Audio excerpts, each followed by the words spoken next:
You're listening to the Beside the Badge podcast with your host, Paul Buckner, veteran chaplain and friend to law enforcement.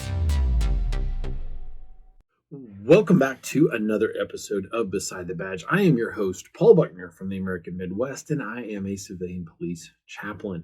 So, in today's episode, we're going to talk about something very near and dear to my heart, the power of a hobby. So, when law enforcement does the things that they do, we have things that all of us deal with. So this isn't just law enforcement, but we all deal with things that are stressors that drain our battery as people. And we need things that charge our battery back up. So when an officer can have a positive hobby, and what I don't mean is they game constantly. And if you're taking direct fire in your position, I get it, but follow me here, stay with me. If you game constantly, it's not healthy. If you drink constantly, it's not healthy. And remember, I love you. I love you. I'm saying this out of love. If you party constantly, if you are always off-roading, if you're whatever it is, you got to have balance.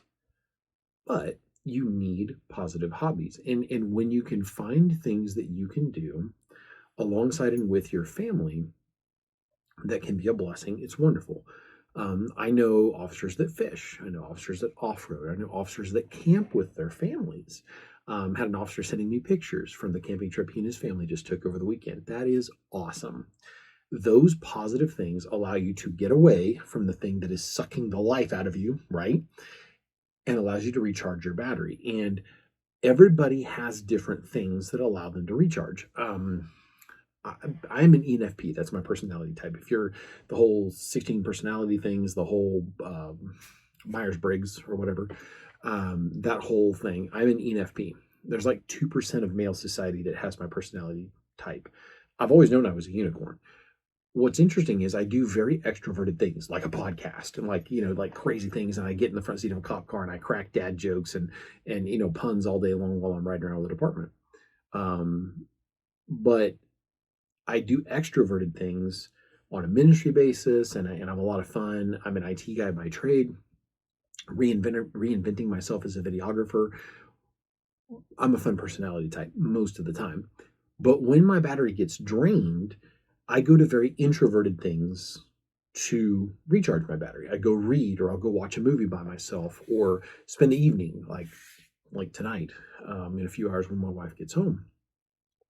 We're going to spend the evening together. These are when you understand your personality type, which is very important. I think there's 16personalities.com. There's a lot of different things out there. It's important to understand your personality type. 2, it's important to have hobbies that allow you to have a feeling of success outside of the badge. Years ago, I had a computer store. I had 4 employees. 3 of them were full-time. 1 of them was part-time. It was like having extra kids. I was always dealing with drama. It can't hold a candle to what my buddies in law enforcement go through, but it was very stressful. And I realized I needed positive hobbies. So I started horseback riding regularly.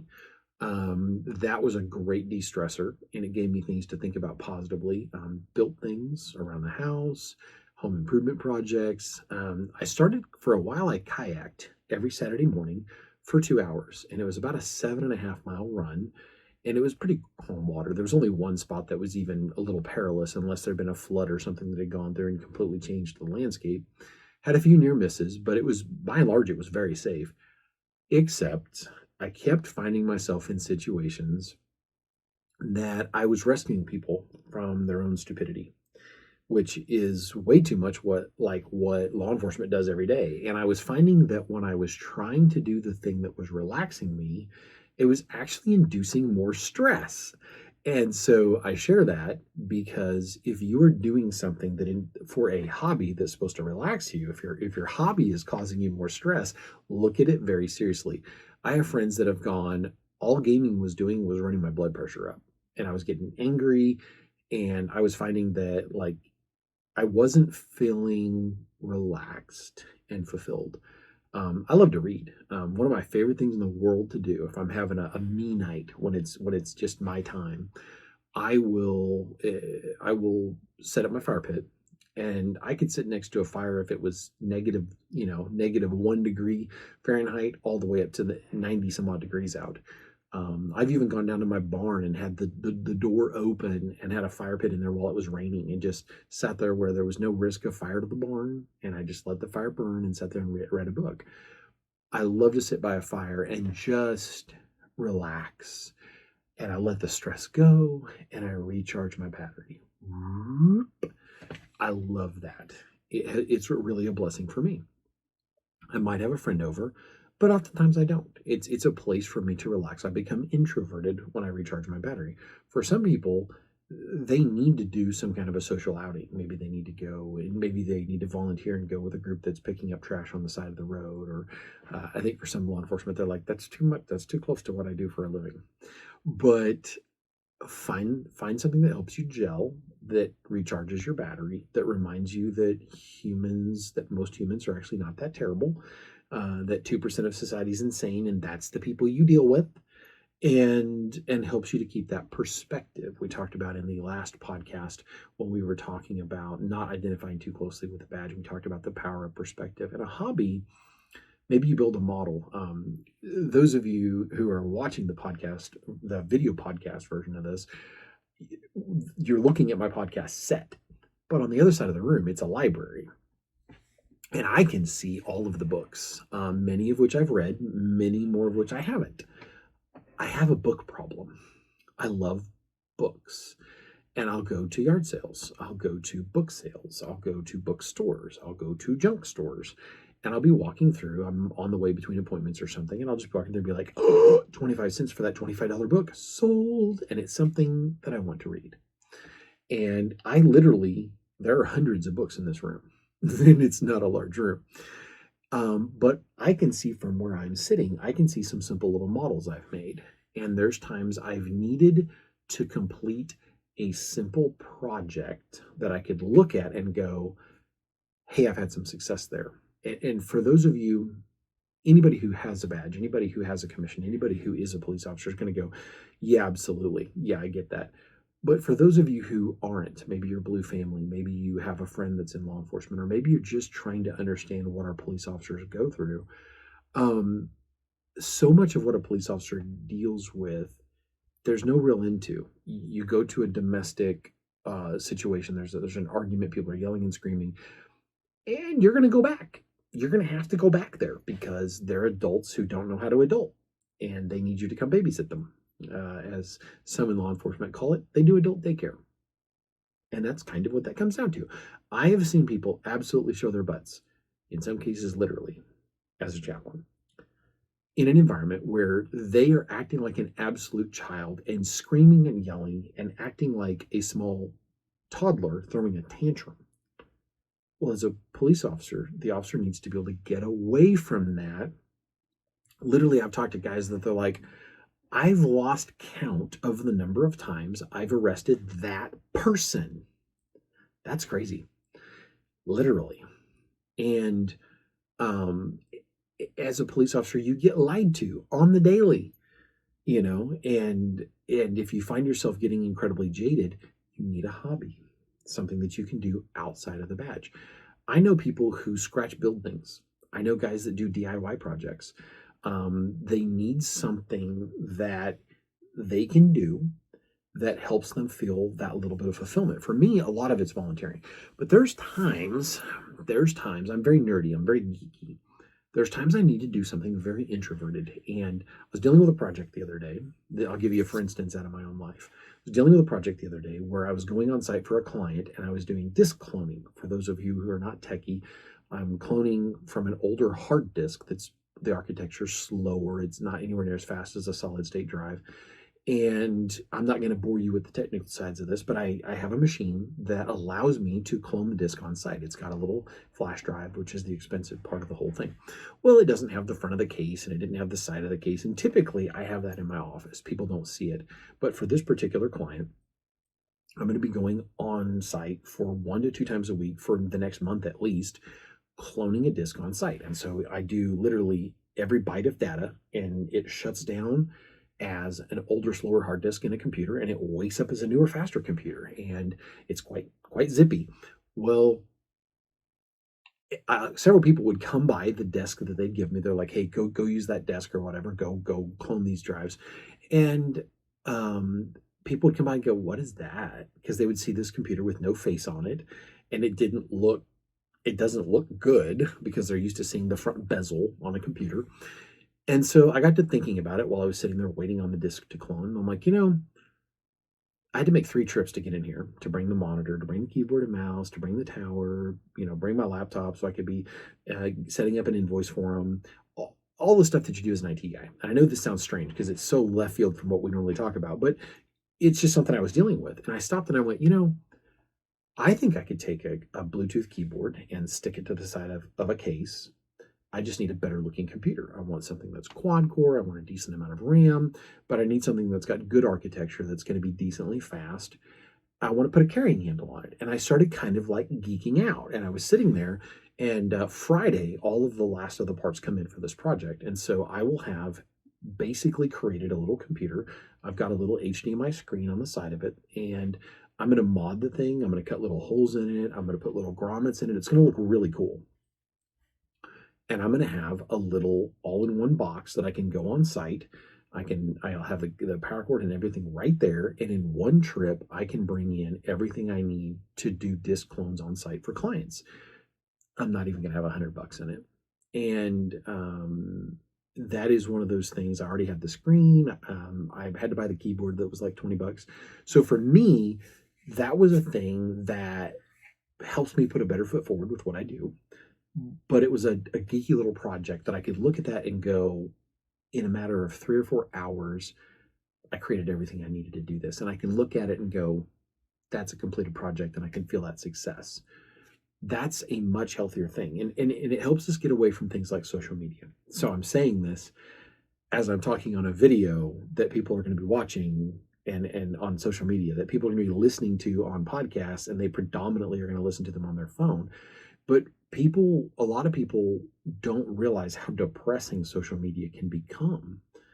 And their go-to, like I had a guy tell me, he's like, I get so frustrated because I go to the bathroom and look at Facebook, and then I'm waiting on something and I go to Facebook, and he's like, I'm waiting on this to happen, and I'm over here waiting on this thing to happen, and I do a transport for a prisoner, and he's not actively patrolling the streets. He's just like, I get bored because I'm sitting there and I don't have anything to do. And I'm like, have you looked at podcasts?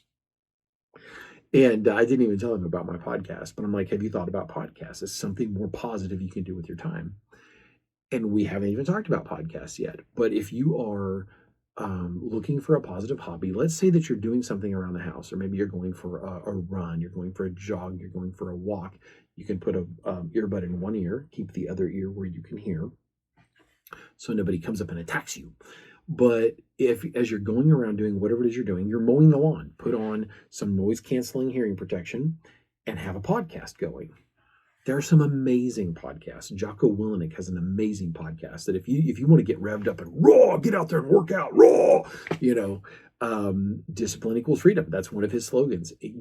Absolutely, go out there and listen to Jocko Willenick.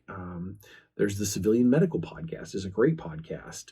I listen to podcasts about church safety. I listen to podcasts about medical. I listen to podcasts about mindset. They're very healthy. I listen to a lot of audiobooks, and that is a thing that you can do. That's a hobby that you can oftentimes do as a patrol officer. So if you're driving around, and on that note, we're going to stop before we get into that, and we're going to take our sponsor break. But it's something you can be doing while you're bored and patrolling that could be making a better you. So let's take our sponsor break real quick. I am blessed by the grace of God. I have 3 sponsors. I've got John Lee O'Reilly with General Response. He's a friend. I cannot recommend his training enough. He teaches you how to handle situations that you're going to encounter when you're a police officer, or just in life, working as a clerk at a counter, as a mom dealing with your kids. The ability to have perspective in the moment, and how to look at a situation and be able to de-escalate something, because we win 100% of the fights that we don't have to fight. Secondly, Got Your Six Coffee. Got Your Six Coffee is a company that they serve award-winning coffee. I drink their coffee. I was drinking Compass Rose this morning. I have drank probably well over half of their flavors. I think my personal favorite is Cup of Joe, but I was trying out Compass Rose, not bad. They've got one called Blue Line. My wife likes Mustang, and delicious coffee. Why do I drink it? I could go drink Maxwell House or Folgers or whatever. Well, the reason that I love Got Your Six coffee is there's purpose in every cup. They use the power of coffee to change lives. And I am blessed to call Eric Hadley, the founder of the company, my friend. I have watched his journey as an entrepreneur and where God is taking him and what he does. And he literally does what he does as service to those who serve. He changes lives using the power of coffee. And so shout out to you, buddy. Eric, you're a class act, buddy. One of a kind. And then Matt Combs with Shield Force International. Incredible guy, incredible instructor. Surviving the ambush training. I've taken his church safety training. I'm getting ready to go take a mindset class of his here at the end. Matter of fact, it'll be here in a couple of days. We're about the end of June, so he'll be here in a couple of days, June 2021. And great guy to study with. Have Gun Will Travel. He can come out and teach you any number of things as a police officer. So check out Shield Force International with Matt Combs. Then coming back to talking about the power of a hobby, you need to be able to look at something and go, I did that, I achieved that.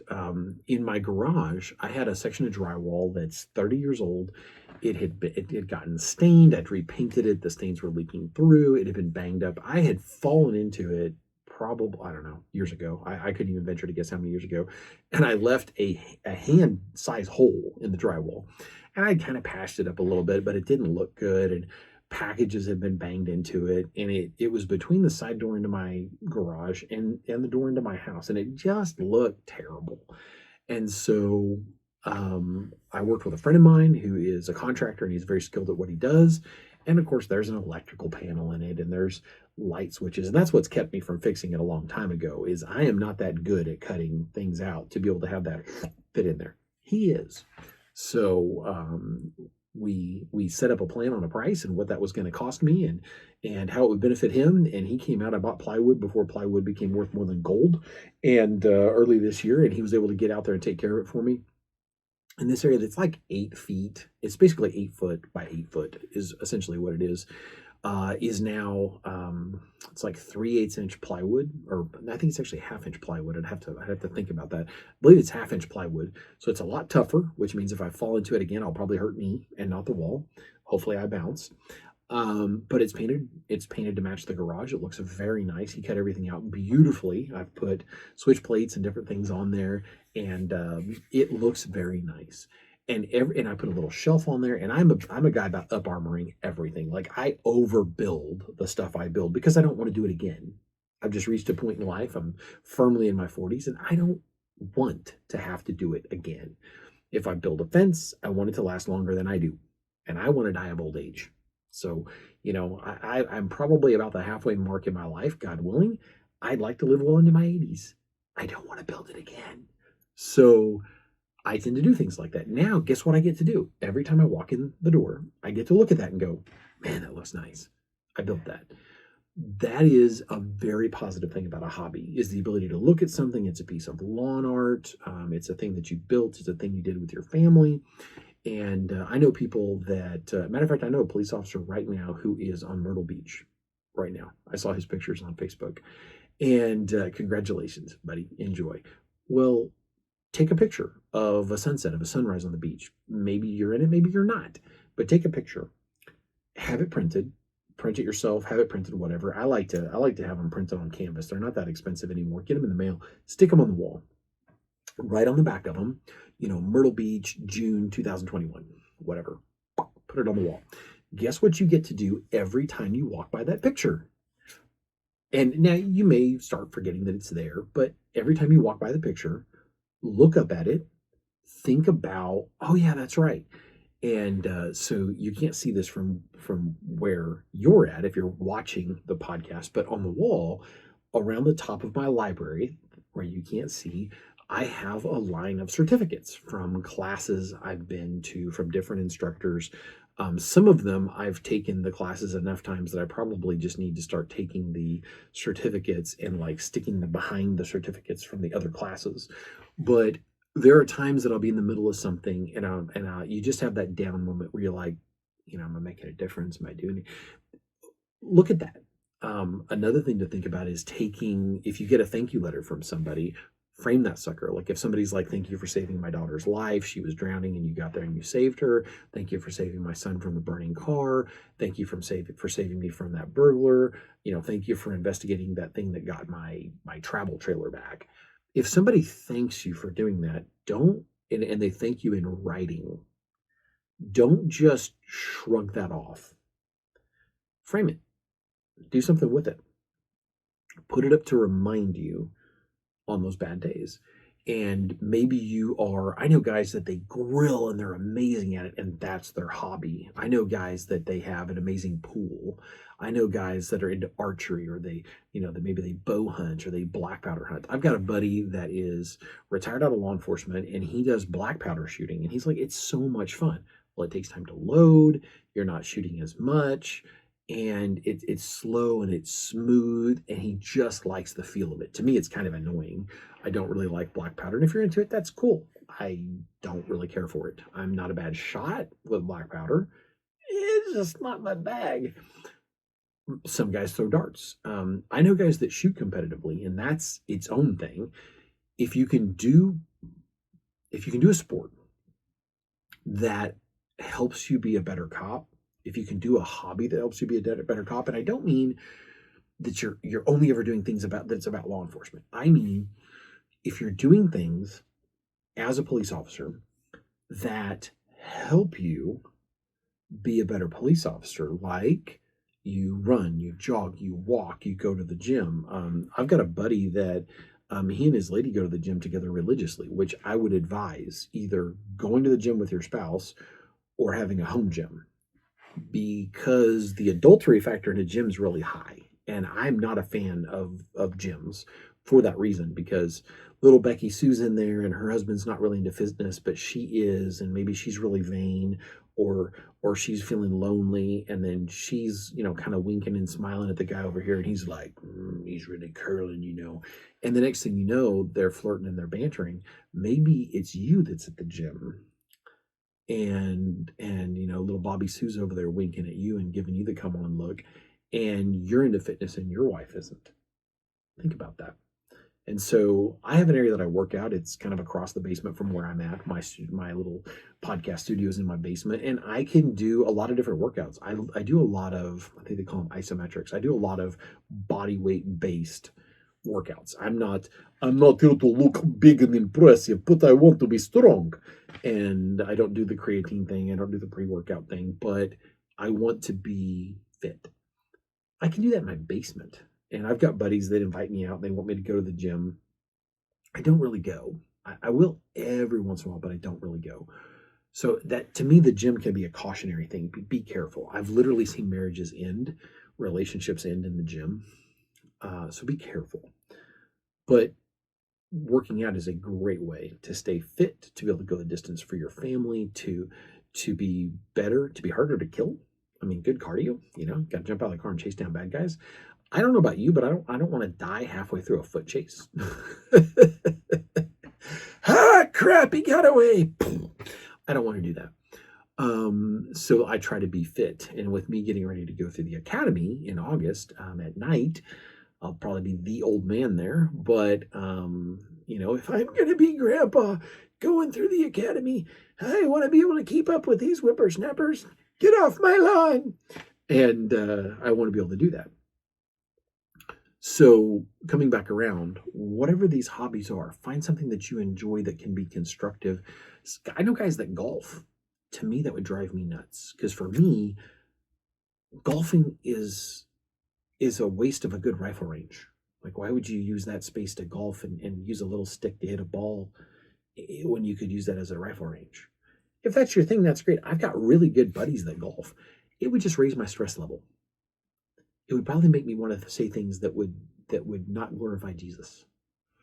So I've golfed once. I think I played 9 holes. It just wasn't my bag. But I know guys that do it and they love it. And they love it. They go, I know of guys that they get in these little groups, and I can't think what they call them, where you never really golf with the same people twice. And they're listening to the doctor talk, and they're listening to the dentist talk, and the banker talk, and they're like, "What do you do?" "Oh, I work for the city of Muskogee." And "Oh, cool. How's that?" I was, "Nah, just cleaning stuff up." And they don't really talk about what they do, and it lets them enjoy that. And they're listening to normal people problems. That's part of their thing. I know people that kayak. I know people that, like I said, that they dirt bike, or they cycle off road, or they prepare for marathons, and it's something that they can do that helps them, like we talked about in the last podcast, not identify too closely with the badge. But then let's go back very briefly, and then we'll be done with this podcast, with this episode, talking about things that you can do that make a better you. So yes, you can work out and you can do things like that. You can run and you can walk and you can cycle. I have every intention of cycling soon. I hopefully will get to that before I start the academy, but I doubt it. I love to cycle. I used to be very physically fit, especially my legs, when I was in my teens because of cycling. And then I got a vehicle and I stopped cycling. Go figure. But podcasts, when you're driving around in your vehicle, audiobooks, there's so many things you can learn from. Masterclass.com. There's a ton of things. I can't think of the one that I'm using right now, but it's cheaper than some of the others I've looked at and used. Audible. I think there's one called Libby. There's a bunch of different resources and opportunities and things you can do where you can listen to stuff that builds a better you. And some of that you can do when you're, again, going back to mowing the lawn or going for a run or working out in the gym, but at the same time, or working out, like in my case, in my basement, at the same time, you could be working on a degree.